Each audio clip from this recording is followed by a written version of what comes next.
এই দাঁড়াও, এদিকে আসো। আমি তোমাকে কিছু কথা বলতে চাই। হ্যাঁ বলো। দেখো, তোমাকে আমি অনেকদিন ধরে ভাবতেছি কিছু কথা বলবো, কিন্তু বলা হচ্ছে না। তোমার সাথে ইদানিং আমার ঝগড়াঝাটি লেগেই থাকতেছে, অনেক সমস্যা হচ্ছে। দেখো, এরকম সংসার আমার দরকার নাই, এভাবে আমি চলতে পারতেছি না, আমার টেনশন লাগতেছে। তাই আমি সংসারে এগুলো হয়, এগুলো নিয়ে এইরকম টেনশন করার কোনো বিষয় না। সংসারে থাকলে কত ঝগড়া হবে, কত কিছু হবে। এই জন্য তো ডিভোর্স দিতে হবে, তার কোনো মানে হয় না। আমি কোর্টে গেছি, কোর্টে থেকে পেপার নিয়ে আসছি, তুমি বাস সাইন করে দিতে হবে। আমার এই সংসার দরকার না, আমি তোমার সাথে থাকতে চাই না। আমার নিজের সংসার, আমি ছাড়বো নাকি থাকবো এটা আমার বিষয় একান্ত। আমার সংসার আমি সুন্দর করে সাজাইছি, এই সংসার ছেড়ে আমি যেতে পারবো না। সংসারটা হচ্ছে আমার আমি যদি না চাই, তুমি কিভাবে থাকবে এখানে? আমি থাকবো, এটা আমি সাজাইছি সংসার, আমি সুন্দর করছি সংসার। কেন তুমি আইন মানো না, তুমি সমাজ মানো না?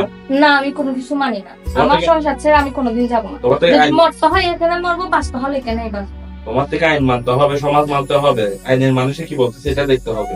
তুমি তোমার মন গড়া কথা বলতে হবে। আমি পারবো না এই সংসার ছেড়ে থাকতে। আমি তোমাকে চাই না, বাস এটাই ফাইনাল ডিসিশন, ফাইনালি তুমি। আমাদের একটা সন্তান আছে, এগুলো এখন বললেন কোনো লাভ নাই। সন্তান নেওয়ার আগেই আপনার চিন্তা ভাবনা করার দরকার ছিল। সন্তান আছে কি, যে সন্তানকে আমি মানুষ করবো? আমি মানুষ করতে পারবো না আমার সন্তানকে? একজনের দ্বারা কোনোদিন সন্তান মানুষ করা সম্ভব না। একজন সন্তানের থেকে মা বাবা দুজনকে লাগে। এই যে আমাদের ছোটখাটো এই ঝগড়াগুলো এর উপর প্রভাব ফেলবে। আপনি কি সেটা একবারও চিন্তা তুমি করতে? কি দেখো, আমিও চাই ডিভোর্স না করার জন্য, কিন্তু তুমি আমাকে বাধ্য করছো। এগুলো কোনো বিষয়, ঝগড়া ঝাঁটি, এগুলো কি সমাধানের পথ?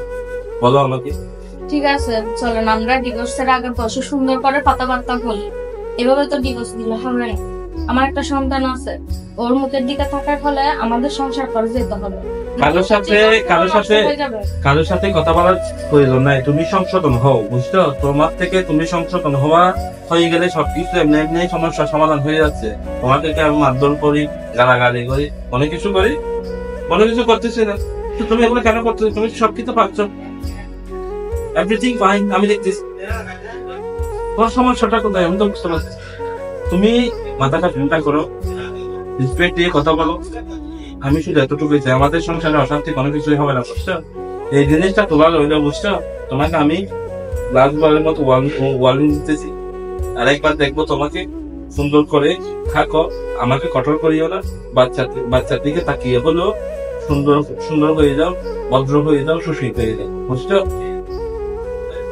স্বামীর সাথে কেউ এরকম বিয়ে করে না, বুঝছো? বারবার বলতেছি, ভদ্রতা শিখে যাও, ঝগড়া করবে নাইলে নেক্সট টাইম এটাতে